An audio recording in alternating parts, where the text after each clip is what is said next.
My husband left me stranded at Denver International Airport on Christmas morning, claiming there was no room on the chartered flight to Aspen, the ski trip I'd spent $18,000 organizing for his entire family. He said the plane was at capacity, that I'd understand, that maybe I could drive up later and meet them. What he didn't know was that the pilot was my older brother I hadn't spoken to in 5 years, and by the time that plane landed, my husband's carefully constructed lies were already unraveling at 30,000 feet. Before we jump back in, tell us where you're tuning in from, and if this story touches you, make sure you're a subscriber, because tomorrow, I've saved something extra special for you. We were standing in the main terminal at 5:47 a.m. on Christmas morning. The airport was nearly deserted, just a few scattered travelers and closed coffee shops. Snow was falling outside the massive windows, and the emptiness made every sound echo: rolling suitcases, distant announcements, the hum of fluorescent lights overhead. Max had his back to me, phone pressed to his ear, one hand in the pocket of his expensive Patagonia ski jacket. The jacket I'd bought him last Christmas. He was nodding at whatever the person on the other end was saying, and I was standing there with my suitcase and ski bag, ready to board a flight I'd apparently never been invited on. "Babe, listen," he said, finally turning to face me. His expression was practiced sympathy, the same look he used when delivering bad news to clients at his wealth management firm. "There's been a situation with the plane." I felt something cold settle in my chest. "What kind of situation?" "Weight capacity. The pilots are saying we're right at the limit with all the luggage and the number of passengers." He rubbed the back of his neck, a gesture I'd seen 1,000 times when he was about to say something he knew I wouldn't like. "With the ski equipment and everything, they can't take another person safely." I stared at him. "Max, there are 9 people going on this trip. The plane holds 12. "I know, but with all the gear. I packed light. I have 1 suitcase and skis. That's it." He sighed, like I was being difficult, like I was the problem. "Danielle, I don't make the aviation rules. The pilots have to follow safety protocols. I'm just telling you what they told me." "Who's already on board?" "My parents, Chelsea and her family, the Richardsons." He said it quickly, ticking them off like items on a grocery list. His parents, Richard and Margot. His sister Chelsea, her husband, their 2 kids. Jim and Caroline Richardson, his business partners. 9 people. All of them already past security, already settled into the private aviation lounge, probably drinking champagne and eating the catered breakfast I'd ordered from that expensive place in Cherry Creek. The breakfast I'd paid for. Just like I'd paid for the chartered Gulfstream G280. Just like I'd paid for the week at the St. Regis Aspen Resort. Just like I'd paid for the ski passes, the private lessons, the New Year's Eve gala tickets. $18,000, transferred from our joint account in November when Max had asked me to handle the logistics for his family's annual ski trip. Because I was good at details. Because I was the organized one. Because he was too busy with year-end client portfolios. "So what am I supposed to do?" I asked. My voice sounded strange, flat and distant, like it was coming from someone else. Max checked his watch, the Rolex I'd given him for our 10th anniversary. "You could drive up. It's only 6 hours, and the roads should be clear by mid-morning. You'd miss Christmas breakfast, but you'd make it for dinner and the rest of the week." 6 hours. In Christmas morning traffic. In snow. While his entire family was already sipping mimosas at 30,000 feet. "This is unacceptable, Max. Danielle, don't make this harder than it needs to be." His tone shifted, that edge of impatience creeping in. "I'm disappointed too, but it's a safety issue. What do you want me to do? Tell my parents they can't come? Tell the Richardsons, my business partners, that there's no room?" But there was room for me. I wanted to scream. I organized this entire trip. I found the plane. I coordinated with the pilot. I stopped. The pilot. My brother Marcus. I hadn't spoken to Marcus in 5 years, not since our father's funeral when we'd had that awful fight about the family business, about choices made and bridges burned. But 3 months ago, when I'd been looking for a charter service for this trip, his name had come up. Marcus Hartford, owner of Summit Aviation Services. And I'd called him, awkward and apologetic, and he'd been surprisingly warm. Professional. We'd kept it strictly business, but there had been something in his voice that made me think maybe, eventually, we could find our way back to being siblings again. And I'd given Max his contact information. Told Max to coordinate the final details directly with the pilot since he was handling the passenger manifest. Max had coordinated, all right. He was already backing away, pulling his carry-on behind him. Text me when you're on the road, okay? I'll make sure they save you a spot at dinner. I watched him walk toward the security checkpoint for private aviation. Watched him show his boarding pass to the TSA agent. Watched him disappear around the corner without looking back. The terminal was so quiet I could hear my own heartbeat. I pulled out my phone and sent a single text to Marcus, "Call me the second you land. Don't let Max or anyone off that plane until you do. Trust me." His response came back in 30 seconds, "Copy that. Merry Christmas, Danny." Nobody had called me Danny in 5 years. I turned away from the gates and walked back through the terminal, my suitcase rolling behind me, and that's when I decided to stop being the wife Max thought I was and become the woman he should have feared. I didn't go home. Instead, I drove to the 24-hour diner on Colfax, the one with the red vinyl booths and waitresses who'd seen everything and judged nothing. I ordered coffee I didn't drink and stared at my phone, trying to figure out how I'd ended up here. Max and I had been married for 11 years. We met when I was 26, working as an event coordinator for a boutique firm in Boulder. He was 31, 3 years into building his wealth management practice, charming and ambitious and exactly the kind of put-together professional my mother had always said I should marry. Our wedding was at the Broadmoor in Colorado Springs. 200 guests, orchestra, flowers flown in from Ecuador. My parents paid for most of it. They owned Hartford Commercial Properties, a mid-sized real estate development company my grandfather had founded. We weren't wealthy like Max's clients, but we were comfortable. Solid. After the wedding, Max made it clear he wanted me to step back from event planning. "It's not really a career," he'd said one night over dinner. "It's more of a side thing. Once we have kids, you'll want to be home anyway." But we never had kids. First it was, once I make senior partner. Then, once the portfolio grows. Then, once we're more financially stable. Meanwhile, I kept working. Not at the boutique firm, Max had convinced me to quit that, but freelance. Corporate events, mostly. Product launches, executive retreats, charity galas. I was good at it. Really good. I had an eye for detail, a knack for managing vendors and timelines, and a reputation for making impossible things happen.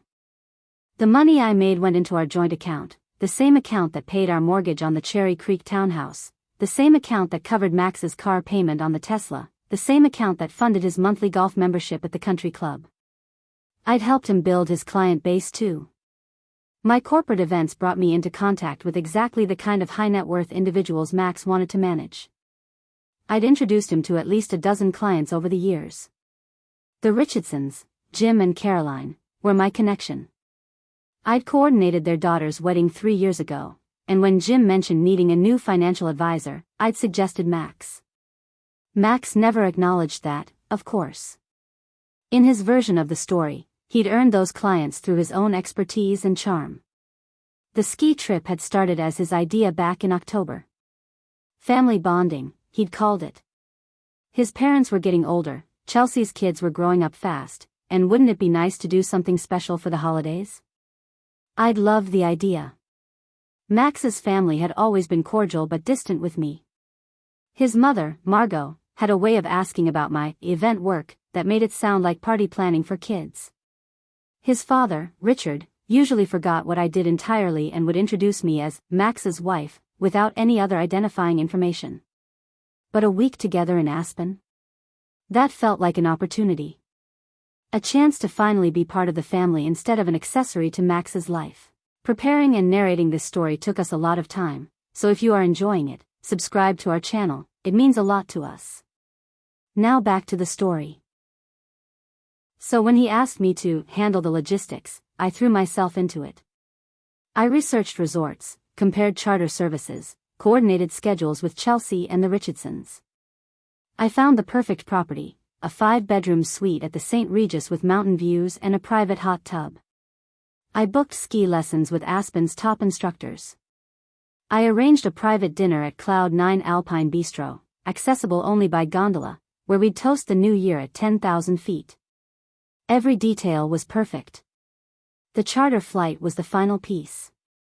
Max had been complaining about commercial airlines, the crowds, the delays, the indignity of TSA lines. If we're doing this right, he'd said, we should do it right. So I'd swallowed my pride and called Marcus. My brother and I hadn't spoken since Dad's funeral. We'd fought about the business. He thought I should take a more active role in Hartford Properties, help manage the portfolio. I'd wanted to pursue my own career, not get pulled into the family empire. Words were said. Lines were crossed. We'd both been grieving and angry, and by the time we cooled down, the silence had stretched too long to easily break. But he'd been kind on the phone. Professional, yes, but underneath that, I could hear my big brother. The one who'd taught me to ski when I was 7. The one who'd threatened my prom date and then slipped me $40 for emergency pizza money. I've got a G280, he'd said. 12-passenger capacity, full galley, plenty of room for ski equipment. For you, Danny, I'll give you the family rate. The family rate had still been expensive, $15,000 for the round-trip charter. But Max had been thrilled with the arrangement, right up until he'd apparently decided I didn't need to be on the flight at all. My coffee had gone cold. Outside the diner windows, dawn was breaking, turning the snow-covered streets pale pink and gold. Christmas morning in Denver, and I was sitting alone in a diner while my husband flew to Aspen with his family. My phone buzzed. A text from Marcus, landed safely. Passengers disembarking. Calling you in 5. I paid for the coffee I hadn't touched and walked out to my car. When my phone rang, I was sitting in the parking lot, watching the sun come up. Danny, Marcus said. His voice was tight. We need to talk about your husband. I know. No, I don't think you do. He paused, and I could hear wind in the background, the distant sound of jet engines winding down. He paid me $2,000 extra in early December to leave you off the manifest. Said you'd changed your mind about coming, but he didn't want to disappoint you by saying so directly. Asked me to play along, tell you it was a weight issue. The parking lot tilted. I gripped the steering wheel. When exactly? First week of December. About 3 weeks ago, right after he finalized the passenger manifest with me. 3 weeks. For 3 weeks, Max had known he was excluding me from this trip. 3 weeks of watching me coordinate details and pack and plan, all while knowing I wouldn't be going. There's more, Marcus said quietly. I need to show you something. Can you meet me? Marcus texted me an address in Cherry Creek, not far from the townhouse Max and I shared. 20 minutes later, I was pulling into the parking lot of a boutique hotel I'd driven past 100 times but never really noticed. The kind of place that catered to wealthy travelers who wanted privacy and discretion. He was waiting in the lobby, still in his pilot's uniform.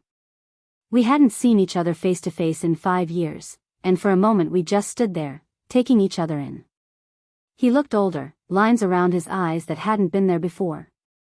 But he smiled, and suddenly he was just Marcus again. Hey, Danny. Hey. My voice cracked, and then I was hugging him, breathing in the familiar smell of his cologne mixed with jet fuel. I missed you. I missed you too. He pulled back, hands on my shoulders. I'm sorry it took this long. I'm sorry about how we left things. Me too. But Marcus, what? Come on. There's someone you need to meet. He led me to the hotel bar, closed at this hour but with lights on in the back. A woman was sitting at a corner table, blonde hair pulled into a sleek ponytail, expensive athleisure wear that screamed Aspen regular. She looked up as we approached, and her expression shifted from nervous to resigned. "Danielle Hartford," Marcus said, "this is Simone Mills. She was on your husband's flight this morning." I stared at her. "I don't understand." The manifest was full. Family and the Richardsons. Simone's laugh was bitter. "That's what he told you?" She gestured to the chair across from her. "You should sit down." I sat. Marcus took the chair beside me. "I'm Max's business partner," Simone said. "Or I was." She laughed bitterly. "We spent 6 months planning a private wealth fund together. He never mentioned he had a wife." My mouth went dry. Max never mentioned a business partner. I'm not surprised. She pulled out her phone, swiped through a few screens, then turned it toward me. "We've been working closely. Planning sessions, client meetings, strategy dinners." The photos showed Max and Simone at restaurants I recognized. The expensive steakhouse downtown. The sushi place in Lohi. The rooftop bar at the Crawford Hotel. In every photo, they were leaning close, laughing, looking at each other with an intensity that made my stomach turn. "Are you sleeping with my husband?" "No." Her answer was firm.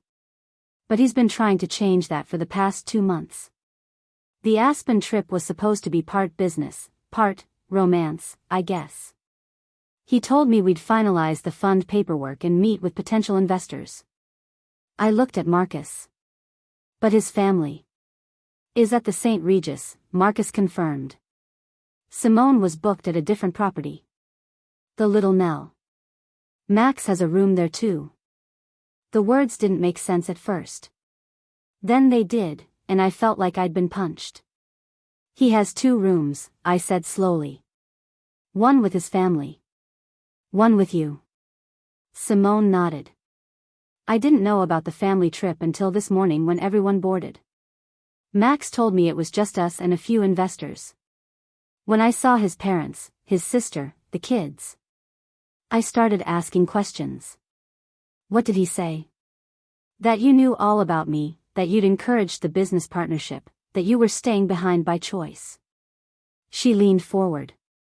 "But your brother told me the truth during the flight. You organized this trip. Paid for it. Thought you were coming. Max deliberately left you behind." I couldn't breathe. The hotel bar felt too small, too warm. "Why are you telling me this?" "Because I don't appreciate being used. And I definitely don't appreciate being lied to." Simone's jaw tightened. "Max has been pursuing me for months. Constant pressure to make our partnership personal. I kept redirecting to business, but he wouldn't let it go." Marcus pulled out a folder, set it on the table between us. She gave me copies of everything. The business plan. Text messages. Financial projections. I opened the folder with shaking hands. The first document was a business plan for Davidson Mills Capital Partners.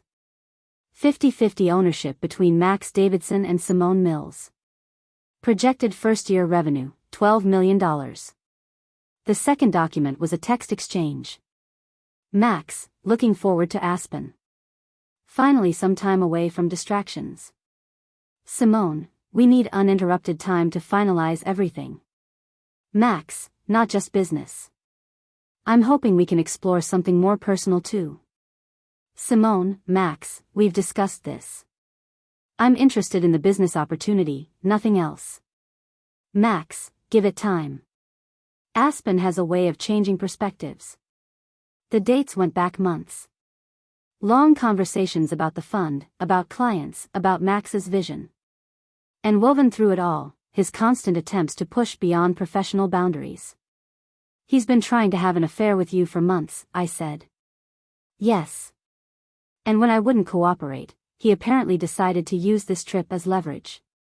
Get me in a romantic setting, create opportunities." Simone's expression was disgusted. "I'm a businesswoman, Mrs. Davidson. I don't appreciate manipulation." I looked at Marcus. "You brought her here." She was upset when she realized what Max had done. And when I told her about you? He shrugged. Figured you two should talk. Where does Max think you are? My ride to the Little Nell got delayed, Simone said. I told him I'd meet him this afternoon. I stared at the folder, at the photos, at the evidence of lies spread across the table. Not just the ski trip. Not just leaving me at the airport. But months of deception, months of building a secret business, months of pursuing another woman while coming home to me every night. What are you going to do? Simone asked. I looked up at her, then at my brother. And for the first time that morning, I felt something besides hurt and confusion. I felt sharp focus. I'm going to find out exactly how deep this goes, I said. And then I'm going to make sure he pays for every single lie. Marcus drove me home. The townhouse was dark and empty, exactly as I'd left it at 4:30 that morning. Christmas lights twinkled on the neighbors' houses, but ours looked abandoned.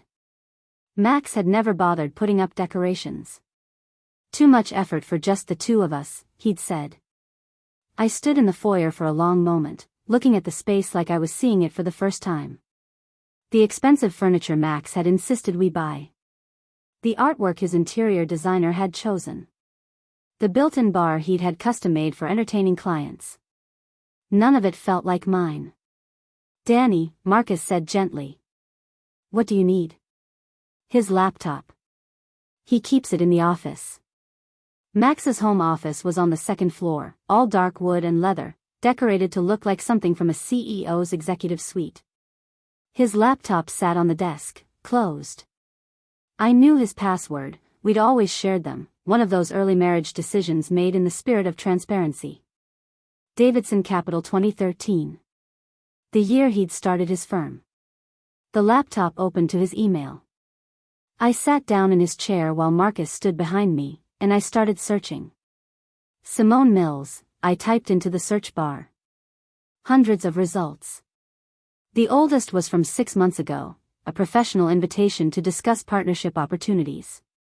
I watched the emails evolve. Coffee became lunch. Lunch became strategy sessions that stretched past midnight. Each message slightly more personal than the last. By October, Max wasn't hiding his intentions. From Max Davidson to Simone Mills subject, weekend strategy session. I've booked us a table at Fruition for Saturday night. We can go over the investor deck in detail. Looking forward to it. I opened his calendar. The past 6 months were packed with strategy meetings. At least 3 times a week, sometimes more. Hours and hours I'd thought he was working late or meeting clients. Check the financial records, Marcus said quietly. I opened our joint bank account. Dinner at Fruition, $340. Wine bar in Lodo, $180. Steakhouse downtown, $425.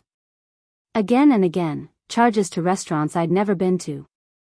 But it was the separate account that made my hands shake.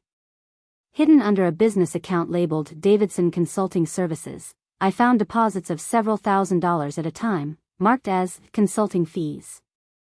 And withdrawals, hotel rooms, dinners, a weekend trip to Vail in October when Max had told me he was at a conference in Phoenix. He's been siphoning money, I said. From our joint account and from clients. Marcus leaned closer to the screen. How much? I did the math. Nearly $70,000. Over 6 months. I clicked back to the emails, searching for Aspen.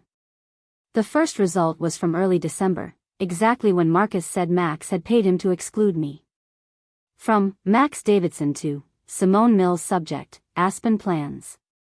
I've handled the flight situation. You'll have a seat on the charter, and I've booked your room at the Little Nell under the business account. My family will be at the St. Regis, completely separate, so we'll have privacy for working sessions and hopefully some personal time. I told Danielle there was a weight issue. She won't be joining us. Honestly, it's better this way. She's been asking too many questions lately. This week will give me space to think clearly about my future, both professionally and personally. Looking forward to Aspen. Looking forward to us. I read that paragraph 3 times. Asking too many questions.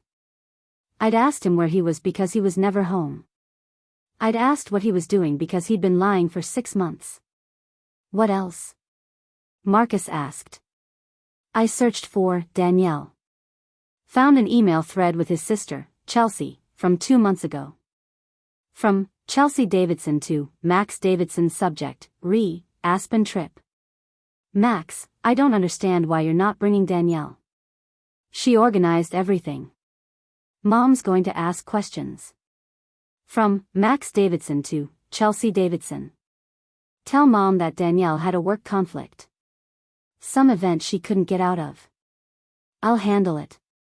And honestly, Chels, it'll be easier this way. You know how she tries so hard to fit in. This way we can just relax. From Chelsea Davidson to Max Davidson. That seems cruel, Max. She's your wife. From Max Davidson to Chelsea Davidson. She's been my wife for 11 years, and what do I have to show for it? No kids, no real advancement. Just her event planning that makes us look like we need the money. Simone is different. Sophisticated, accomplished, from the right kind of family. The kind of partner who could actually help me build something. Don't worry about Danielle. I'll handle everything after the holidays. I stopped breathing. He's planning to leave me. Marcus's hand landed on my shoulder. Keep going. I found another email, this one to Jim Richardson, currently in Aspen with his wife Caroline.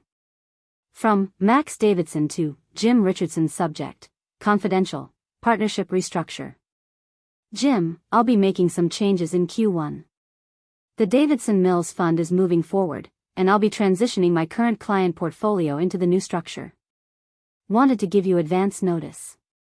Also, my personal situation will be changing. Divorce proceedings will likely begin in January. I'd appreciate your discretion, especially around Danielle. She's been helpful with introductions, but it's time to move forward. Let's discuss specifics in Aspen. The date on the email was December 1st. 3 weeks ago. I opened his text messages. Most were with Simone, but there was a thread with his mother, Margot. Margot, Max, are you sure about leaving Danielle behind? It seems unkind, especially at Christmas. Max, Mom, trust me. The marriage is over. I just need to handle it properly. Give me this week to think clearly. Margot, Maxwell, this is not how we raised you. Max, sometimes you have to make hard choices. Danielle will be fine. She's resourceful. I sat back in the chair, staring at the screen. Every email, every text, every calendar entry was another layer. He hadn't just excluded me from the ski trip.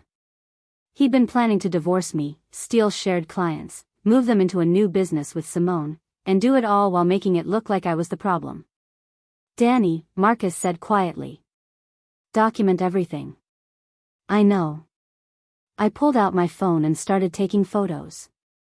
Every email. Every text. Every bank transaction. The hidden account. The secret business plan. Evidence of nearly $70,000 moved without my knowledge.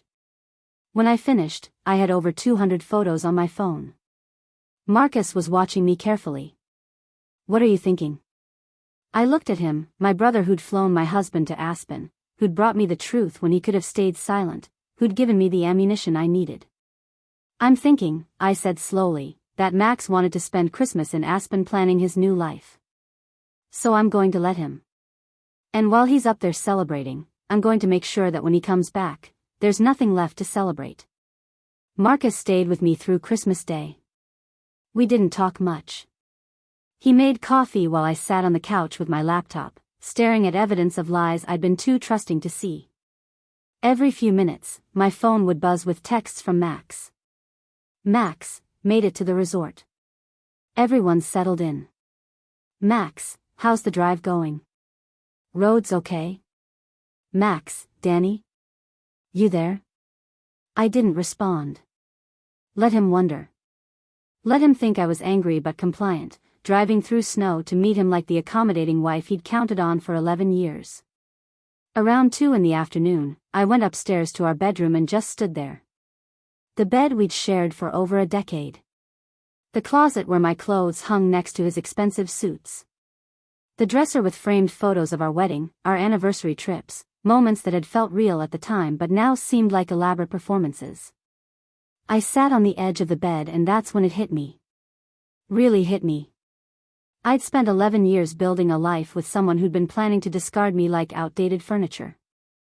I'd introduced him to clients who became his business foundation.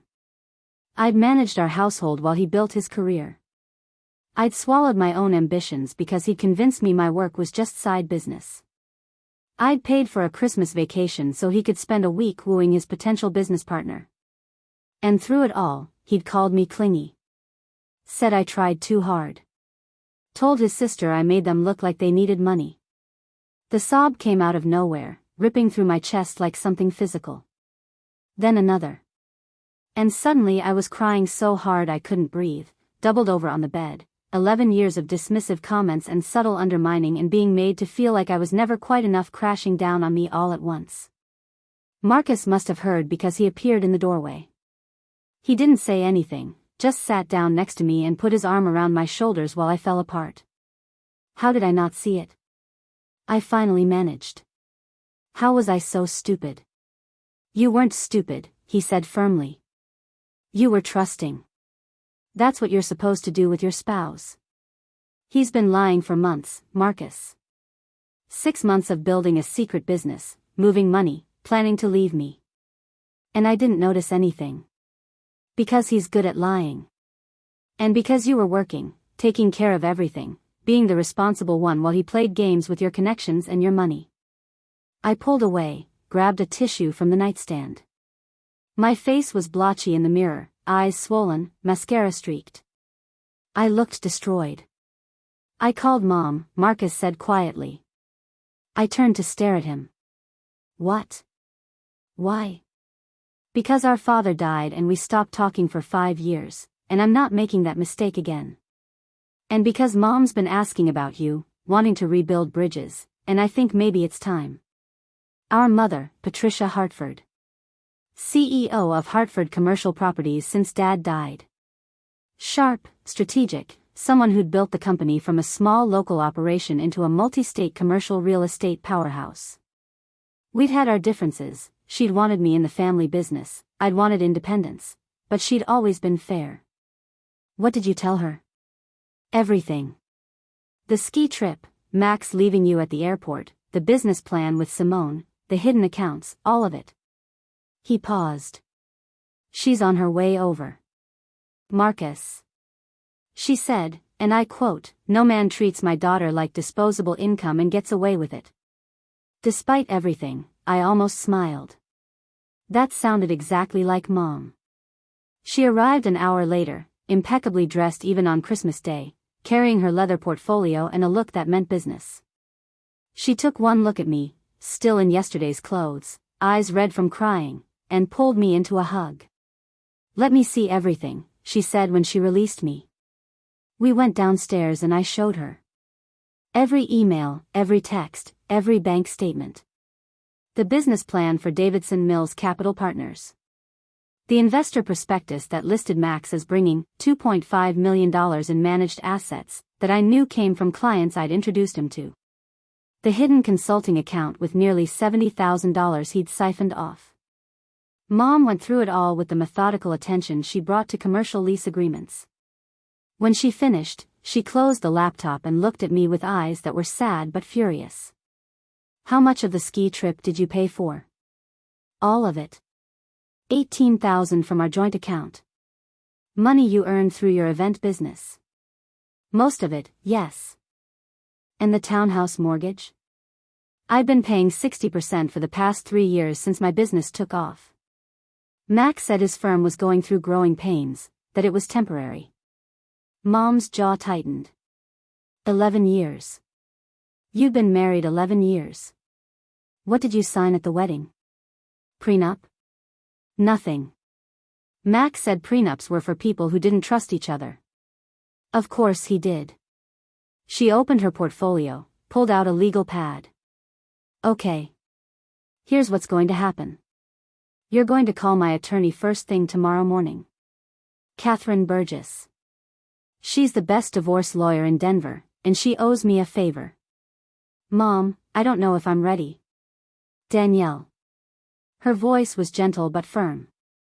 He's planning to divorce you anyway. You saw the emails. January, he told Jim Richardson. That's 2 weeks away. The only question is whether you're going to let him control the narrative or whether you're going to take control yourself. I looked at Marcus, who nodded.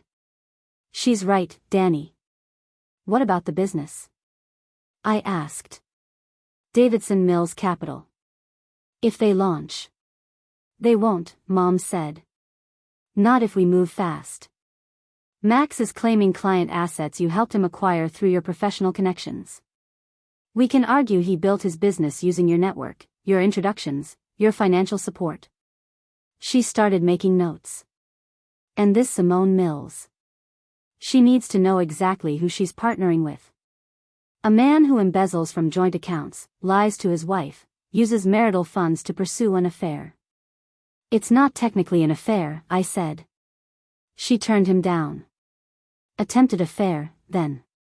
Still shows character. Mom looked up. Do you want to fight this, Danielle? Really fight? Because if you do, I'm all in. Hartford family takes care of our own. I thought about Max in Aspen, probably at some expensive restaurant right now, celebrating with his family and planning his new business with Simone. Thought about him checking his phone, wondering why I hadn't answered. Thought about him coming home next week expecting to find me waiting, ready to be managed and manipulated and eventually discarded. Something settled in my chest. Not the hot tears from earlier. Something harder. Sharper.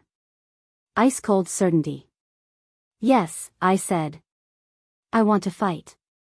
Mom smiled. It wasn't a nice smile. It was the smile she wore when closing a particularly satisfying commercial deal. Good, she said. Then let's destroy him. The day after Christmas, I met Catherine Burgess at her office in the Denver Tech Center. Despite it being the holidays, she'd agreed to see me immediately. Patricia Hartford's daughter gets priority, she'd said on the phone. Catherine was in her mid-50s, silver hair cut in a sharp bob, wearing a black suit that probably cost more than my car payment. Her office overlooked the city, floor-to-ceiling windows framing the mountains in the distance. I've reviewed everything your mother sent me, she said, gesturing to 3 thick folders on her desk. Text messages, emails, bank statements, the business prospectus. This is more organized than most clients bring me after months of discovery. I document things for a living, I said. Events, timelines, budgets. It's what I do. Then you're going to be my favorite client. She opened the first folder. Let's talk about what we're dealing with. Colorado is an equitable distribution state, which means marital assets get divided fairly, not necessarily equally. You've been married 11 years. No children. No prenuptial agreement. Right. The townhouse is in both names? Yes. We bought it 7 years ago. I put down 30% of the down payment from my savings. Max put down 20%. We got a loan for the rest. Catherine made a note. And you've been paying 60% of the mortgage for the past 3 years? Yes. Max said his firm was struggling, that it was temporary. Meanwhile, he was funneling money into a secret consulting account. She tapped the second folder. Nearly $70,000 over 6 months. He deliberately drained marital funds while planning to divorce you. That's illegal in Colorado, and we can prove it. Can we get that money back? We can try. At minimum, it's factored into the asset division. She pulled out a spreadsheet. I had my paralegal run the numbers from your bank statements. Over the past 5 years, you've contributed approximately $340,000 to household expenses and joint accounts. Max has contributed $215,000. You've been the primary breadwinner. The number shocked me. I'd never added it up, never thought about it in total. I always thought he was supporting us. He let you think that. Classic financial manipulation. Catherine opened the third folder. Now, the interesting part. The Davidson Mills Capital Partners prospectus lists Max as bringing $2.5 million in managed client assets to the partnership. I cross-referenced that with the list of clients you provided, the ones you introduced him to through your events. And over 80% of his current clients came through your professional connections. You coordinated events, made introductions, built relationships. You built his business, and he's trying to take it all in the divorce. I leaned forward. What does that mean? It means we can argue he's trying to convert marital assets, your professional network and the business relationships it generated, into separate property. That's problematic for him. It's also going to be problematic for Simone Mills when she realizes her business partner is bringing contaminated assets. Contaminated? Assets that may be subject to claims in divorce proceedings. If I were her attorney, I'd tell her to run. Catherine smiled. Which is exactly what I'm going to make sure her attorney tells her. How? I'm going to send her legal counsel a letter outlining the situation. Max Davidson is getting divorced. The client assets he's claiming to bring were developed using marital resources. Any partnership formed with those assets may be subject to legal challenge. It's a courtesy notification. She'll pull out of the partnership. Any smart businesswoman would. Simone Mills has a reputation to protect. She won't want her venture tainted by divorce complications. Catherine closed the folder. But that's just the beginning. We need to talk about what you want from this divorce. I thought about it carefully. I want fair division based on actual contributions. I want the money from the hidden account recovered or accounted for. And I want everyone to know the truth about who built his business. Reasonable. What about the townhouse? I don't want it. Too many memories. He can have it, but I want my equity out. Catherine nodded. Alimony? No. I can support myself. I don't want anything ongoing from him. Good. Clean break is better. She pulled out a fresh legal pad. Here's what we're going to do. First, I'm filing for divorce on Monday, December 28th. That's in 2 days. Max is in Aspen until the 31st, correct? Yes. Perfect. He'll be served while he's still on vacation. Maximum impact, minimum opportunity to move assets. She started making notes. Second, I'm filing a motion to freeze all joint accounts pending asset evaluation. With evidence of the hidden account, we can argue there's a pattern of financial misconduct. What else? Third, we're subpoenaing his business records. Client lists, fee schedules, revenue statements. I want to know exactly how much those clients you introduced generated. That goes into the asset calculation. Catherine looked up from her notes. And fourth, I'm sending that letter to Simone Mills' attorney today. By the time Max gets back from Aspen, his business partnership will be in serious jeopardy. He's going to be furious. He's going to be served with divorce papers, have his accounts frozen, his business partnership imploding, and face a very public accounting of his financial misconduct. Yes, he'll be furious. But he'll also be scrambling instead of controlling things. She stood up, extended her hand. Danielle, I've been doing this for 23 years.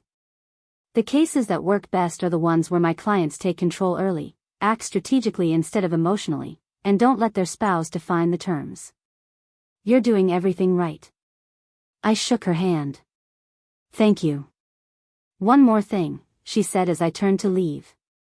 Stop answering Max's texts. Don't engage. Let him wonder. The more off balance he is, the better position we're in. I walked out of her office feeling something I hadn't felt in days. Not happiness, exactly. But power. Control. The sense that I wasn't just reacting anymore, I was actively shaping what came next. My phone buzzed. Another text from Max. Max, Danny, seriously, where are you? You should have been here yesterday. Everyone's asking about you. I stared at it for a long moment. Then I blocked his number and got in my car. Catherine was right. Let him wonder. Let him ask. Let him spend the rest of his vacation thinking I was just the compliant wife who'd show up eventually. He had no idea what was waiting for him when he got home. I stopped at a coffee shop on the way back to Cherry Creek. While I waited for my order, I opened my email and started a new message to 5 of my biggest professional contacts, the ones who regularly hired me for corporate events, the ones who trusted my recommendations. The subject line, New Year, New Opportunities, Expanding Hartford Event Solutions. If Max could build a new business venture, so could I. But I was going to do it honestly. With actual hard work. And with my own name on it. My coffee arrived. I took a sip and started typing. By the time I got home, I had 3 responses from potential clients interested in discussing expanded services for the new year. Max wanted to move on to his next chapter. Fine. So was I. But in my version, I wasn't the one who'd end up with nothing. On December 27th, I did something that felt both necessary and slightly unhinged. I unblocked Max's number and sent him a text. Sorry, phone died and I left my charger at home. Decided to stay in Denver for Christmas. Didn't feel right making the drive alone. Hope you're having a good time. His response came within seconds. Max, Jesus, Danny, you scared me. I've been texting for 2 days. I know. I'm sorry. Just needed some space to think. Max, think about what? Us. The marriage. Everything. There was a long pause. I could practically see him sitting in his hotel room at the Little Nell, trying to figure out if I knew something or if I was just being emotional. Max, we can talk when I get back. Face to face. I think we need some honest conversations about our future. I agree. When do you land? Max, December 31st, evening flight. I'll be home around 9. Okay. I'll be here. I set the phone down and felt nothing. No anxiety about lying to him. No guilt. He'd been performing for 6 months. I could manage 3 more days. Catherine had filed the divorce papers that morning. Max would be served on December 30th, the day before he came home. She'd timed it perfectly. He'd get the papers while still in Aspen, giving him 24 hours to panic before facing me. The letter to Simone Mill's attorney had gone out yesterday. I hadn't heard anything yet, but Catherine assured me the response would come soon. Meanwhile, I spent those 3 days systematically preparing. I found an apartment. A loft in Low-High with exposed brick and massive windows overlooking the city. More expensive than I probably needed, but I'd been paying 60% of our household expenses for 3 years. I could afford it. The lease started January 15th. I hired a moving company for January 2nd. Gave them a detailed list of everything that was mine, furniture I'd bought before the marriage, my office equipment, my grandmother's antique desk that Max had always hated, my clothes, my books. Everything else could stay. I opened a new bank account at a different bank. Transferred half of our current joint account balance into it. Legally, I was entitled to it. Morally, I'd earned it 3 times over. I met with 3 potential clients who wanted to discuss expanded event services. By the end of the week, I had contracts for 2 major corporate retreats in the spring and a summer conference worth $40,000. My business was growing, and I hadn't even officially launched yet. And every evening, I texted Max little updates. Casual, normal, the kind of messages a wife would send. Working on proposals for spring events. Business is picking up. Max, that's great, babe. Glad your side work is keeping you busy. The side work. Even now, even while planning to divorce me, he couldn't help himself. Me, how's the skiing? Max, good. Powder's perfect. Family's having a great time. Me, and the Richardsons? Max, yeah, they're here too. Lots of good conversations happening. I wondered if Simone was still there or if she'd already pulled out. I wondered if Max had any idea that his carefully constructed plan was falling apart. I wondered if he was sitting in his hotel room right now, texting me while simultaneously trying to salvage his business partnership. On the evening of December 29th, I had dinner with my mother and Marcus. Mom's house in Cherry Hills Village, the place I'd grown up in. We sat in her formal dining room, eating takeout Thai food straight from the containers because none of us felt like pretending to be fancy. Catherine called me today, Mom said, twirling pad Thai around her fork. The letter to Simone Mill's attorney got a response. I set down my spring roll. And? Simone is withdrawing from the partnership. Her attorney sent a formal letter to Max's business email this afternoon, terminating their agreement effective immediately. Cited undisclosed legal complications and concerns about asset contamination. Marcus grinned. So the business partnership is dead? Completely. Catherine said the email was very professional, very careful, but the message was clear. Simone Mills wants nothing to do with Max Davidson or his client portfolio. When will Max see it? I asked. Probably already has. His business email is on his phone. Mom smiled. So right now, he's in Aspen, just received notice that his business partner has pulled out, and tomorrow he gets served with divorce papers. And he has no idea I know anything, I said quietly. He thinks you're home waiting like a good wife. Marcus raised his beer bottle. To strategic warfare. I clinked my water glass against it. To not being underestimated anymore. That night, I got one last text from Max. Max, looking forward to coming home tomorrow. We have a lot to talk about. Me, we really do. Safe flight. I meant it. I wanted him to have a safe flight. I wanted him to land at Denver International, collect his luggage, drive home to our townhouse in Cherry Creek. I wanted him to walk through that door with whatever speech he'd prepared about our future. And I wanted to watch his face when he realized I'd already moved on. I spent December 30th packing. Not everything, the movers would handle most of it. But I packed my personal things. Photo albums from before the marriage. Jewelry my grandmother had left me. Important documents. Things that mattered. I also cleaned. Scrubbed the townhouse until it gleamed. Did all the laundry, including Max's. Stocked the refrigerator with groceries. Left everything perfect and organized. It wasn't kindness. It was strategy. When this went to court, when we divided assets, I wanted the record to show that I'd been the responsible one until the very end. That I'd maintained our home, kept everything running, right up until the moment I left. At 4 p.m, my phone rang. Catherine. He's been served, she said. Process server caught him at the Aspen airport right before security. He tried to refuse the papers, but that's not how it works. He has them now. How long until his flight? Couple hours. He lands at DI around 9. I'd expect him at your place by 10, maybe 10:30. Okay. Danielle? Catherine's voice softened slightly. You don't have to be there when he arrives.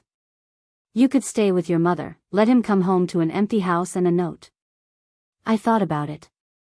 The safe option. The one that avoided confrontation. No, I said. I want to be there. I want to see his face. All right. But if things get heated, if he becomes aggressive in any way, you call 911 immediately. Understood? Understood. After we hung up, I took a shower. Did my makeup carefully. Put on jeans and a cashmere sweater, the expensive one Max had always liked. Blow-dried my hair. I wanted to look pulled together, calm, completely in control. At 9:15, I got a text from an unknown number. Unknown, this is Simone Mills. I got your number from your brother. I wanted to apologize for my part in all of this. I had no idea Max was lying to you about the trip or planning to divorce you. If I'd known, I never would have agreed to any of it. For what it's worth, I hope you take him for everything he's got. I stared at the message for a long moment, then typed back. Me, thank you. And for what it's worth, you dodged a bullet. He would have done to you eventually what he did to me. Simone, I believe it. Good luck. At 9:45, I heard a car in the driveway. My heart rate kicked up, but my hands were steady. I was sitting on the couch, the divorce papers Catherine had given me spread out on the coffee table in front of me. Not hiding them. Not staging a dramatic reveal. Just sitting there, waiting. The front door opened. Max walked in, pulling his suitcase, looking exhausted and angry. He saw me on the couch and stopped. Danielle, he said. We need to talk. I looked up at him calmly. Yes, Max. We really do. Max dropped his suitcase and walked into the living room. His eyes landed on the papers spread across the coffee table: divorce petition, asset declarations, motion to freeze accounts. I watched his face change as he processed what he was seeing. What is this? His voice was carefully controlled, but I could hear the edge underneath. I think you know what it is, I said. You got served this afternoon, didn't you? He was silent for a moment. Then he laughed, short and bitter. You're serious. You're actually filing for divorce. Yes. Because of the ski trip? Because I didn't bring you to Aspen? He shook his head. Danny, that's insane. We can work through this. This isn't about the ski trip, Max. Well, it is, but not the way you think. Then what is it about? I picked up my phone, opened the photos I'd taken of his emails and text messages. It's about the fact that you've been planning to divorce me since at least November. It's about Davidson Mills Capital Partners and the nearly $70,000 you funneled into a hidden consulting account. It's about Simone Mills and the hotel room you booked at the Little Nell. It's about using marital funds and my professional connections to build a business you plan to exclude me from entirely. All the color drained from his face. It's about you calling me clingy to your sister while I was paying for the vacation you used to pursue another woman. It's about you telling Jim Richardson that I was helpful for introductions but it was time to move on. It's about 11 years of dismissing my career while using my money and my network to build yours. I stood up, walked closer to him. But mostly, Max, it's about you leaving me at an airport on Christmas morning after I'd spent $18,000, my money, to send you and your entire family on a luxury vacation. That's what this is about. He was staring at me like he'd never seen me before. How did you? Your laptop. Password still Davidson Capital 2013, by the way. You might want to change that. I crossed my arms. I know everything, Max. The business plan. The hidden account. The emails to Simone. The text messages to your mother about ending our marriage in January. All of it. He started to speak, stopped, tried again. Danielle, I can explain. Don't. My voice was sharp. Don't insult me by trying to explain. You've been lying for 6 months. I'm done listening. The partnership with Simone was just business. Was. Past tense. She pulled out 2 days ago. Sent you an email terminating the agreement. You must have seen it by now. His jaw tightened. That was you. That was you, Max. You tried to build a business using client assets developed through my connections. My attorney simply made sure Simone's attorney understood the legal complications. She made the smart choice. You had no right. I had every right. Those clients came through my events, my connections.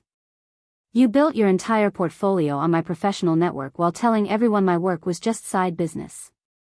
Max's expression shifted from shock to anger. So what, this is revenge?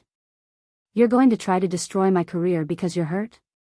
I'm not trying to destroy anything, Max. I'm claiming what's mine. My contributions to this marriage, my equity in our shared assets, my share of what we supposedly built together. I gestured at the papers on the table. It's all documented. Every dollar I've contributed, every mortgage payment, every client introduction. Catherine Burgess is very thorough. His face went white again. Catherine Burgess? You hired Catherine Burgess? My mother recommended her. You remember my mother, right? Patricia Hartford, CEO of Hartford Commercial Properties? The family business you always said I should have nothing to do with because it would distract from our marriage? I smiled. Turns out having a successful businesswoman for a mother is very useful in a divorce. Danny, please. His tone changed, became pleading. We can work this out. We don't need lawyers and courts. We can be adults about this. We are being adults about this. That's what divorce attorneys are for. I'll cancel the partnership. I'll shut down the consulting account. We can go to counseling. Max, stop. I held up my hand. There's no partnership to cancel. There's no marriage to save. There's just asset division and paperwork now. You can't just throw away 11 years. I'm not throwing them away. You already did that when you planned to divorce me while leaving me stranded at an airport. I walked to the stairs, grabbed my overnight bag that I'd packed earlier. I'm staying at my mother's tonight. The movers will be here January 2nd to collect my things. You'll get a list of what I'm taking. Everything else is yours. Where are you going to go? I have a lease starting January 15th. A loft in Low-High. More than enough space for me and my business. I moved toward the door. Oh, and the joint accounts are frozen by court order. You'll need to submit requests through your attorney if you need access to funds. Catherine will send you the details. Max just stood there, looking like someone had hit him with a brick. This is insane. You're being completely irrational. No, Max. For the first time in 11 years, I'm being completely rational. I opened the front door, then paused. Merry Christmas, by the way. I hope Aspen was everything you wanted it to be. I walked out and got in my car. Through the front window, I could see him standing in our living room, divorce papers scattered on the coffee table, his carefully constructed plan in ruins around him. My hands were shaking as I started the engine, but not from fear or sadness. From adrenaline. From the electric feeling of finally taking control after years of being managed and dismissed. I drove to my mother's house in Cherry Hills. She was waiting up, sitting in her study with a glass of wine and a book. How did it go? She asked. He looked like someone had pulled the floor out from under him. Good. She poured me a glass of wine. He deserved it. I sat down across from her, and for the first time since Christmas morning, I felt something like peace. Not happiness, not yet. But the quiet satisfaction of knowing I'd handled it exactly right. No screaming, no crying, no begging. Just calm presentation of facts and consequences. Catherine called while you were gone, Mom said. Max's attorney reached out. They want to negotiate. Already? He's panicking. The frozen accounts, the dead business partnership, the discovery that you have documentation of everything. He knows he's in a bad position. She smiled. They're offering a settlement conference next week. What do you think I should do? Listen to what they offer. But don't settle for less than you deserve just to make it end faster. You have leverage. Use it. I sipped the wine, thinking about Max alone in the townhouse, probably calling his attorney right now, probably trying to figure out how his plan had gone so spectacularly wrong. He'd wanted to control the narrative, control the timeline, control how our marriage ended. Instead, I'd taken all of that away from him. And there was nothing he could do about it except negotiate the best terms he could get. My phone buzzed. A text from Marcus. Marcus, Mom said you survived the confrontation. Proud of you, little sister. Me, thanks for flying him to Aspen. Gave me the time I needed. Marcus, anytime. That's what big brothers are for. Well, that and exposing lying husbands. I smiled and set the phone down. Tomorrow I'd meet with Catherine, review Max's settlement offer, start planning the next phase. But tonight, I was just going to sit here with my mother, drink wine, and process the fact that I'd just blown up my marriage and felt nothing but relief. You know what's funny? I said. What? He thought leaving me at the airport would break me. Make me so desperate to be included that I'd just accept whatever he offered when he finally decided to divorce me. I took another sip of wine. Instead, it gave me exactly what I needed. Time to find the truth. Space to plan. And the final proof that he never valued me at all. Mom raised her glass. To airport strandings and private jet pilots with perfect timing. I clinked my glass against hers. To family who actually shows up when it matters. Max's attorney called Catherine the next morning, New Year's Eve. They wanted to settle quickly, quietly, before the case went any further. Catherine called me around 10 with the details. They're offering you 40% of marital assets plus the townhouse equity based on your down payment contribution. Max keeps the business, his client list, and his 401k.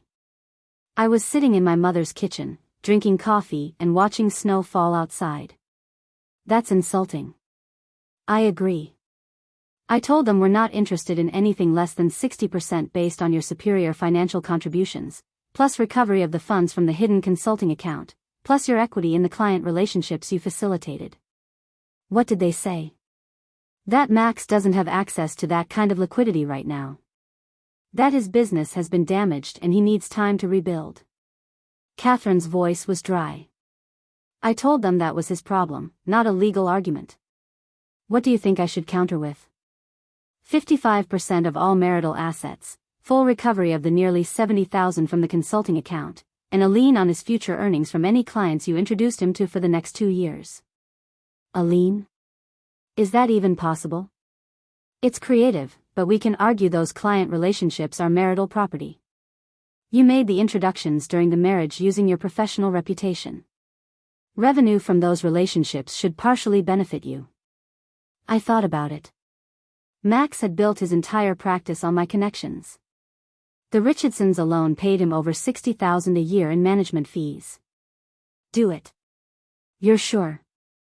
It's going to make him furious. Good. Catherine laughed. I like you, Danielle. Most of my clients want to be nice, want their ex to still think well of them. You want justice. I want what I earned. There's a difference. There is. I'll send the counterproposal this afternoon. After we hung up, I spent the rest of the day organizing my new apartment lease, scheduling the movers, and responding to client emails. 3 more companies had reached out about spring events. My business was exploding. That evening, Marcus came over to Mom's house. We ordered pizza and watched the New Year's countdown on TV like we used to when we were kids. It felt surreal, my marriage ending, my life reshaping, and here I was eating pepperoni pizza with my brother and mother like it was just another holiday. Have you heard from Max? Marcus asked during a commercial break.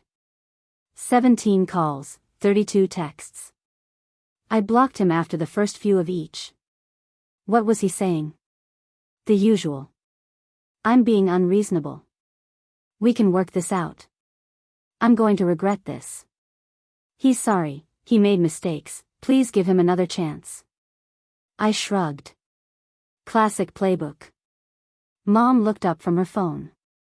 His mother called me today. I turned.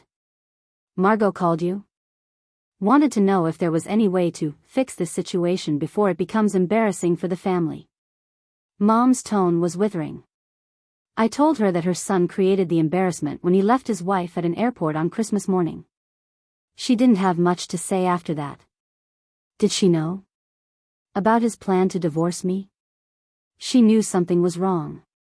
I don't think she knew the extent of it, the hidden money, the business partnership, all of it. But she knew he was excluding you from the trip and didn't stop him. Mom set down her phone. She's embarrassed now. Good. At midnight, we toasted with champagne. To new beginnings. To the year ahead. To everything that was possible now that I wasn't spending my energy managing someone who didn't value me. My phone buzzed with a text from an unknown number. I almost ignored it, then saw the area code. Chicago. Not Denver. Unknown, this is Jim Richardson. I wanted to reach out personally. Max called me tonight asking if I'd testify on his behalf regarding the client relationships. I told him absolutely not. What he did to you was unconscionable. The clients you introduced were your connections, built on your reputation. If your attorney needs any statements supporting your position, I'm happy to provide them. You deserved better. Jim. I stared at the message for a long moment, then forwarded it to Catherine. Her response came back within minutes. Catherine, this is gold. I'm calling Jim Richardson first thing January 2nd. Happy New Year. The next few days passed in organized chaos. On January 2nd, the movers arrived at the townhouse. I'd given Max advance notice through our attorneys, but I half expected him to be there, to try one last time to talk me out of leaving. He wasn't. The house was empty when I arrived with the moving crew at 8 in the morning. Just a note on the kitchen counter in his handwriting. Danielle, I know you won't believe this, but I never wanted to hurt you. I made mistakes. I'm sorry. Max. I read it once, then threw it in the trash. Sorry wasn't a time machine. Sorry didn't undo 6 months of lies. Sorry was just a word people used when they got caught. By noon, everything that was mine was loaded into the moving truck. My grandmother's desk, my office equipment, my clothes, the art I'd bought before the marriage. The furniture I'd contributed. I did a final walkthrough, making sure I hadn't forgotten anything. The townhouse looked strange, half empty. Like a shell of the life we pretended to have. I felt nothing looking at it. No nostalgia, no sadness. Just the practical observation that this space no longer had anything to do with me. I locked the door and left my key on the hallway table. The loft in low-high was everything the townhouse wasn't, full of light, open, mine. The movers unloaded everything in under 2 hours. I spent the rest of the day unpacking, arranging furniture, making the space feel like home. Marcus stopped by around 6 with takeout and beer. We sat on the floor because I hadn't bought a dining table yet, eating pad thai straight from the containers. How does it feel? He asked. Like I can finally breathe. That good, huh? I didn't realize how much energy I was spending just trying to be what he wanted. Smaller, quieter, more convenient. Now I can just be. My phone rang. Catherine. They've responded to our counterproposal, she said. They're willing to go to 50% of marital assets and full recovery of the consulting account funds. But they're pushing back hard on the client revenue lien. Max's attorney is calling it punitive and unprecedented. What do you think? I think we have a strong argument, but it might be the hill we die on if we push it to trial. The question is whether you want a guaranteed good settlement now or to gamble on a potentially great outcome later. I looked around my new apartment. At the space I'd claimed for myself. At my brother sitting on the floor, supporting me without question. At the future that was opening up. Take the 50% and the consulting account recovery, I said. I don't need his future earnings. I'll make my own. You're sure? Completely.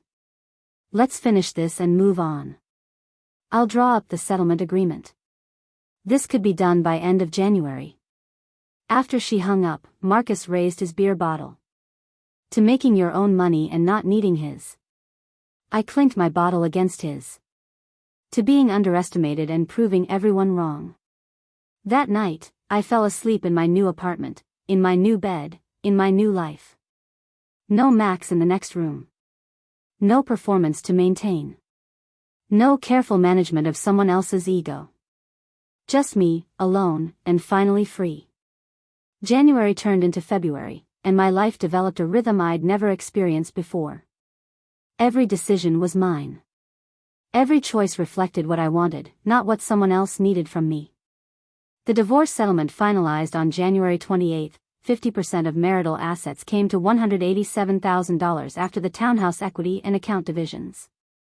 Plus the full recovery of nearly $70,000 from Max's hidden consulting account. I walked away from my marriage with $255,000 and my business intact. Max kept the townhouse with its mortgage, his depressed client list, and his shattered reputation. I heard through professional circles that he'd had to take out a loan to pay me the settlement. That 3 of his major clients had quietly moved their assets to other firms. That he'd had to let go of his office assistant and downsize to a smaller space. I felt nothing about it. Not satisfaction, not sympathy. Just the distant acknowledgement that consequences existed and sometimes they actually arrived. My business, meanwhile, exploded. In February, I officially registered Hartford Event Solutions as an LLC. Not Davidson Event Planning, not some cute play on my first name. Hartford. My family name. My identity. The website went live on February 14th. Valentine's Day felt appropriately symbolic. Within a week, I had inquiries from 6 companies. By March, I'd signed contracts for 11 events ranging from small executive retreats to a 3-day tech conference for 400 people. I hired my first employee in March. Claudine Park, a recent college graduate with a hospitality degree and enough enthusiasm to power a small city. She reminded me of myself at 22, before I'd learned to diminish myself. I want to learn everything, she said during her interview. How to coordinate vendors, manage timelines, handle difficult clients. Everything. Then you'll learn everything, I said. I don't believe in keeping knowledge to myself. You work hard, I'll make sure you grow. She started the following Monday. By April, I needed a second employee. Then a third. I moved from my loft spare bedroom into actual office space, a converted warehouse in Rhino with exposed brick and natural light and room to grow. Hartford Event Solutions in brushed metal letters on the door. The tech conference in May was my biggest success yet. 400 attendees, 3 days, keynote speakers I'd personally recruited, breakout sessions perfectly timed, catering that actually impressed people. The CEO of the hosting company sent me a personal thank you note and referrals to 2 other startups. My revenue for the first quarter was nearly $200,000. Second quarter was tracking even higher. I hired a business manager in June. Gave myself an actual salary for the first time instead of just taking draws. Opened a retirement fund. Started building the kind of financial foundation I should have been building all along. In therapy, I'd started seeing Dr. Chin in February. We talked about patterns. You spent 11 years believing your work was less important than his, Dr. Chin said during one session. Even though you were often earning more, contributing more. Why do you think that was? Because he told me it was. And I believed him. And now? Now I know my work has value because I see it. Client retention rates, revenue growth, employees I'm training. It's not side business. It never was. How does that feel? Validating. And also kind of infuriating that I wasted so much time doubting myself. Not wasted, she said gently. You learned what you needed to learn. Now you're applying those lessons. I started saying no to things. Small things at first, client requests that fell outside scope, vendor meetings at inconvenient times, networking events I didn't want to attend. Then bigger things. A potential client who wanted to negotiate my rates down by 40%. A partnership opportunity that would have required giving up creative control. No, thank you, became my new favorite phrase. Polite, firm, non-negotiable. In July, I ran into Max's sister Chelsea at a coffee shop in Cherry Creek. We'd both frozen mid-order, staring at each other across the counter. Danielle, she said finally. Hi. Chelsea. We got our coffees in awkward silence, then she followed me outside. I owe you an apology, she said. For the ski trip. For not questioning Max more when he said you weren't coming. I should have known something was wrong. I looked at her, this woman who'd been my sister-in-law for 11 years. Who'd watched me be excluded. Who'd known something was off but hadn't intervened. Thank you for saying that. Max is. She hesitated.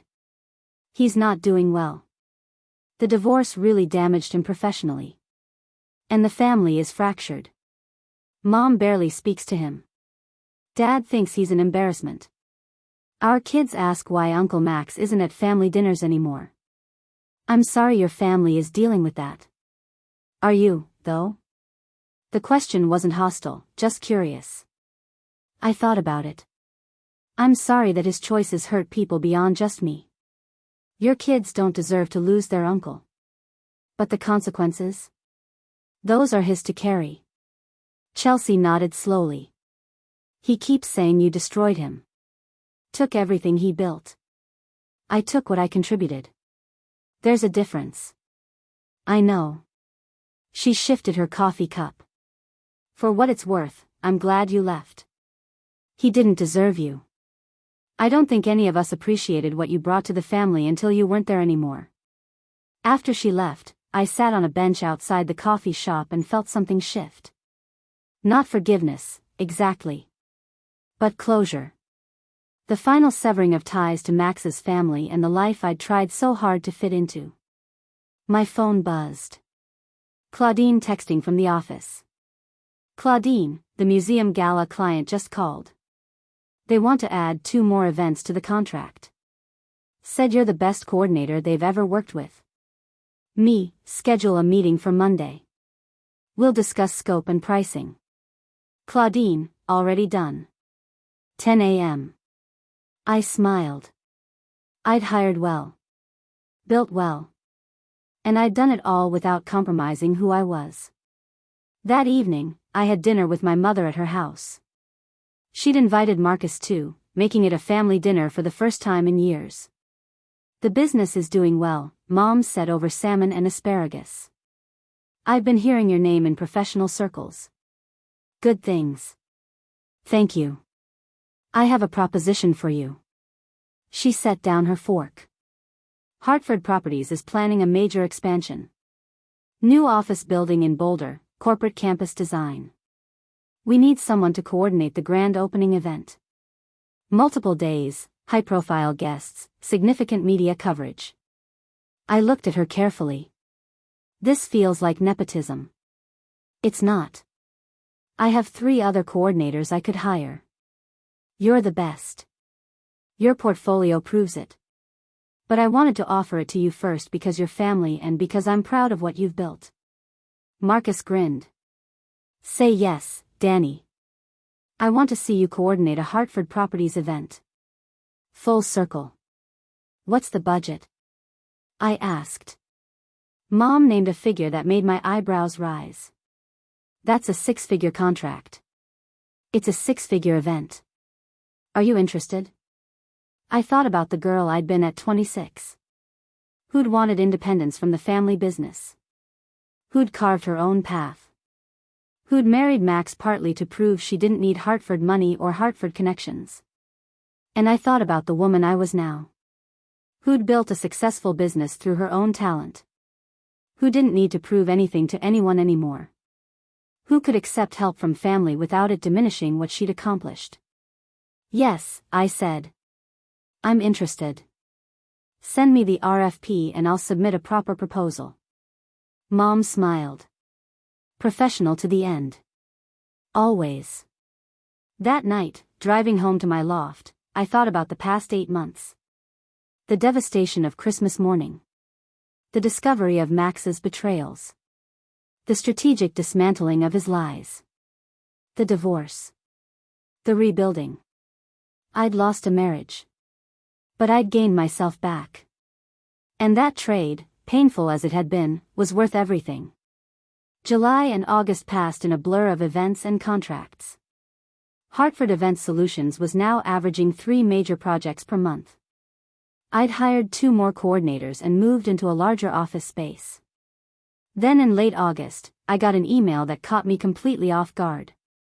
From Simone Mills. Subject: coffee. Danielle, I know this might seem strange, but I'm going to be in Denver next week for business. If you're open to it, I'd like to buy you coffee and apologize in person for my role in last year's mess. No pressure if you'd rather not. I'd understand. Simone. I stared at the email for a long time. Simone Mills, the woman Max had tried to have an affair with. The woman who'd been on the charter flight while I was stranded at the airport. The woman whose business partnership had imploded because of my attorney's letter. I showed the email to Marcus, who'd stopped by my office to pick me up for lunch. Are you going to meet her? He asked. I don't know. What would be the point? Closure, maybe. She wasn't the villain in this story. She was being manipulated too. He was right. I typed a response. Me, Thursday at 2 p.m. There's a coffee shop near my office in Rhino. I'll send you the address. Simone, perfect. Thank you. Thursday arrived, and I was more nervous than I'd expected. Simone walked into the coffee shop at exactly 2 p.m., looking polished and professional in a navy suit. She spotted me immediately and came over with an uncertain smile. Thank you for agreeing to meet, she said, sitting down. I'm curious why you wanted to. She ordered a latte, I got my usual Americano, and for a moment we just sat there in awkward silence. I've felt terrible about the whole thing for months, Simone said finally. I keep thinking about you at that airport, about what it must have felt like to discover your husband had orchestrated your exclusion. And I was part of it, even if I didn't know the full story. You didn't know I existed. Not until Marcus told me on the flight. And even then, Max tried to spin it like you were fine with everything, like you'd encouraged the business partnership. She shook her head. I believed him at first. He was very convincing. He had a lot of practice. When your attorney's letter arrived and I saw the documentation, the emails, the timeline, the financial manipulation, I was horrified. I immediately terminated the partnership. Called my father and told him we were not getting involved with Max Davidson under any circumstances. How did Max react? Badly. Called me every name you can imagine. Said I was sabotaging his future over a domestic misunderstanding. Threatened legal action that went nowhere. Simone met my eyes. I want you to know that I never slept with him. Never even considered it. His constant attempts to make it personal were exhausting. I know. I read the texts. She winced. God, that must have been painful. It was clarifying, actually. Seeing it all laid out in writing. No room for denial or excuses. We talked for over an hour. About Max's manipulation tactics, about the business partnership that had seemed legitimate until it wasn't, about the aftermath. Simone had moved to Boston, started a new venture with different partners. She was thriving. I heard your event company is doing really well, she said. Hartford Event Solutions. I've seen your name on some high-profile conferences. Business is good. Better than it ever was when I was trying to support someone else's career. I believe it. She paused. I also wanted to tell you that you handled everything brilliantly. The strategic timing, the evidence collection, the way you dismantled his plans. It was impressive. I did fall apart. Just in private. Then I got angry, and anger is more useful than grief. As we stood to leave, Simone hesitated. Would it be weird if I said I'd like to stay in touch? Not as friends necessarily, but as professional contacts. I work with a lot of corporate clients who need event coordination. I could send referrals your way. That's not weird. That's good business. She smiled, relieved. Good business. I like that. We exchanged business cards, and she left. I sat back down, processing the conversation. The woman Max had pursued was now offering me business referrals. The irony was almost poetic. That evening, I attended a charity gala at the Denver Art Museum. One of my clients had invited me, and I'd decided to go despite usually avoiding these kinds of social events. I was standing near the sculpture exhibit, champagne in hand, when someone said my name. Danielle Hartford? I turned. The man was around my age, maybe late 30s, with kind eyes and an easy smile. He looked vaguely familiar. Yes? Timothy Burgess. We met about 5 years ago at a literacy fundraiser. You were coordinating the event, and I was there representing my architecture firm. The memory clicked into place. Right. You helped us figure out the layout for the silent auction when the original space fell through. You remembered. He looked pleased.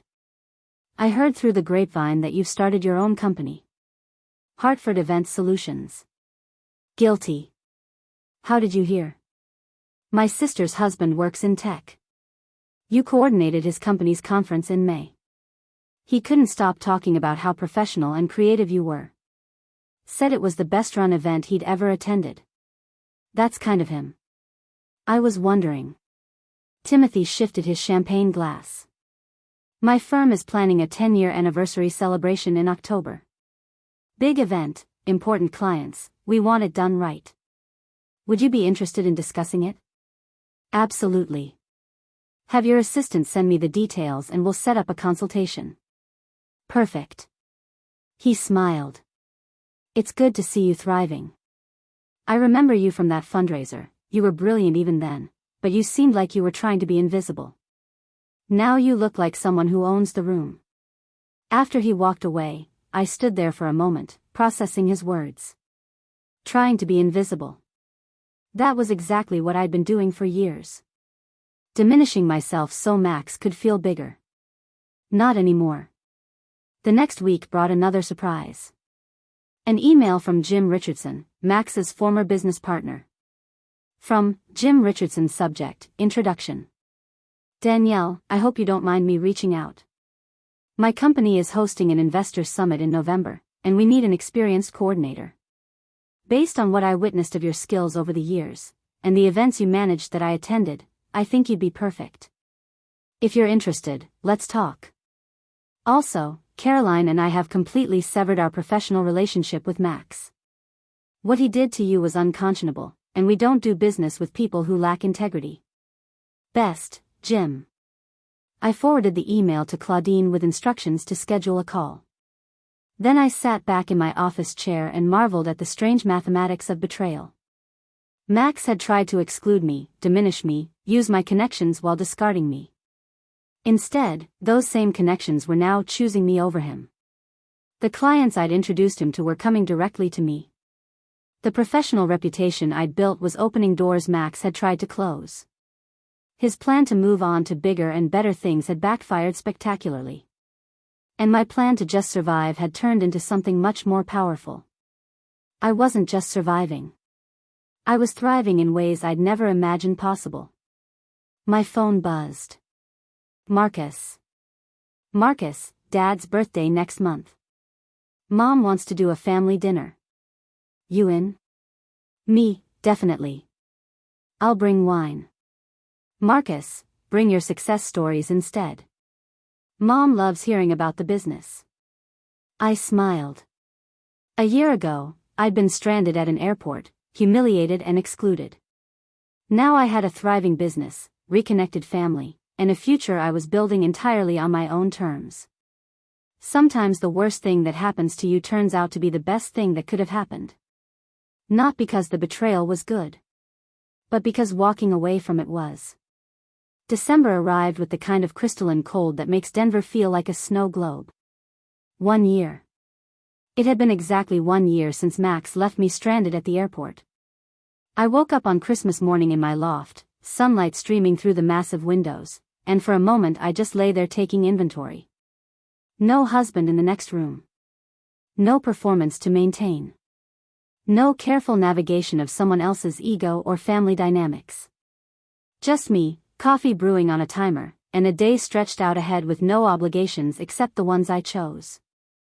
I'd been invited to 3 different celebrations: Mom's house for brunch, Marcus and his girlfriend's place for dinner, and a client's open house in the afternoon. I could go to all of them, none of them, or some combination. The choice was entirely mine. I chose Mom's brunch. She'd gone all out: smoked salmon, fresh pastries from the French bakery, mimosas with actual champagne instead of Prosecco. Marcus was there with his girlfriend Elena, a pilot he'd met through work. We sat around the table in her dining room, the same one where I'd eaten countless holiday meals, and it felt both familiar and entirely new. "A toast," Mom said, raising her glass. "To Danielle, who turned a year from hell into a year of triumph." "Mom. Let me finish. You built a business that's grossing over $500,000 in its first year. You hired a team of 6 people. You secured the Hartford Properties contract, on merit, not nepotism. You rebuilt relationships with family. And you did all of it while dealing with a divorce that would have broken most people." She met my eyes. "I'm proud of you. Your father would be proud of you." My throat tightened. Dad had died 5 years ago, and Marcus and I had fought at his funeral, fracturing our family. This moment, all of us together, healed, supporting each other, would have meant everything to him. "To family," I said, raising my glass. "The ones who show up when it matters." After brunch, I drove through the city, not heading anywhere in particular, just watching Denver on Christmas morning. Families walking dogs, kids trying out new bikes, lights twinkling on houses. Normal life continuing. I found myself driving past the airport. Not consciously heading there, but ending up there anyway. I parked in the garage and walked into the main terminal, retracing my steps from a year ago. There was the spot where I'd stood with Max. Where he'd told me there was no room on the plane. Where I'd felt the floor drop out from under my marriage and my life.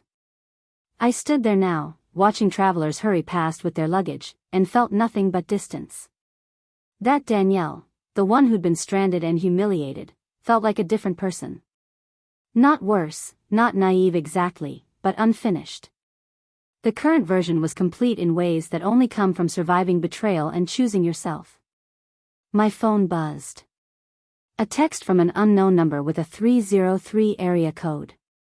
"Unknown, Danielle, this is Max. I know you blocked my other number. I'm using a work phone. I just wanted to say Merry Christmas and that I'm sorry for everything. I hope you're doing well." I stared at the message for a long moment. A year ago, this would have devastated me, reopened wounds, made me question everything. Now I felt nothing. Not anger, not sadness, not even satisfaction. Just the quiet observation that he was still trying to control the narrative, still trying to be the one who reached out, still trying to position himself as the apologetic party instead of the architect of his own destruction. I deleted the message without responding and blocked the number. Some people didn't deserve closure. Some people didn't deserve the satisfaction of knowing how you were doing. Some people just deserved silence. I walked back to my car and drove to Rhino, to my office. Hartford Event Solutions was closed for the holiday, but I had keys. I walked through the empty space, 6 desks now, a conference room, a kitchen area where my team ate lunch together and traded stories about difficult clients. On my desk was the contract for the Hartford Properties grand opening. February 15th, 6 weeks away. The biggest event of my career so far. 6-figure budget, high-profile guests, significant media coverage. I'd come full circle in a way I never expected. Started my career wanting independence from the family business. Spent 11 years trying to build a life separate from Hartford money and Hartford connections. And now I was partnering with my mother's company on my own terms, as an equal, with a business I'd built through my own talent and work. The irony was that I'd had to lose everything to find my way back to family. Had to walk away from a marriage to discover what I was capable of. Had to be excluded and betrayed to learn my actual worth. If I could go back and warn that Danielle standing in the airport, the one who trusted her husband, who believed his lies, who thought she was going to Aspen, would I? The answer was no. Because that devastation, that betrayal, that humiliation led directly to this. To a business I owned, a family I'd reconnected with, a life built entirely on my own terms. To knowing my worth instead of letting someone else define it. Max had wanted to leave me behind. Instead, he'd given me the final push I needed to leave him behind and discover who I could be without him. I locked up the office and drove home as the sun was setting, turning the mountains pink and gold. My phone buzzed again. Timothy Burgess, the architect from the Art Museum Gala. Timothy, Merry Christmas. Still on for coffee next week to discuss the anniversary event? Me, definitely. Looking forward to it. He'd asked me to coffee 3 times since the gala. Not as client meetings, those we'd already had, and I'd won the contract. These were personal. Getting to know each other. Seeing if there was something beyond professional respect. I wasn't ready for a relationship. Maybe I wouldn't be for a long time. But I was ready for possibility. For connection that didn't require me to be smaller or quieter or more convenient. For someone who saw me as I actually was and valued that instead of trying to change it. That evening, I sat by my window with a glass of wine, watching the city lights come on below. 1 year ago, I'd paid $18,000 for a trip I didn't take. Lost a marriage I'd invested 11 years in. Stood in an airport feeling like my life was ending. Instead, it had been beginning.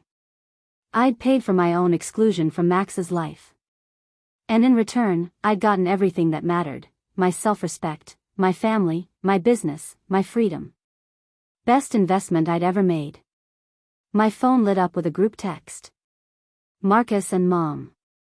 Marcus, same time next year? Christmas brunch tradition? Mom, absolutely. Danny, you're bringing those almond croissants from the French place. Me, deal. Love you both. I set down my phone and looked out at Denver spread below me. Somewhere in this city, Max was probably alone, his business struggling, his reputation damaged, his carefully constructed plans in ruins. And here I was, surrounded by people who actually valued me, doing work that fulfilled me, building a future that was entirely mine. He'd tried to strand me. Instead, he'd set me free. And I'd never been more grateful for anything in my life. Up next, you've got 2 more standout stories right on your screen. If this one hit the mark, you won't want to pass these up. Just click and check them out. And don't forget to subscribe and turn on the notification bell so you don't miss any upload from us.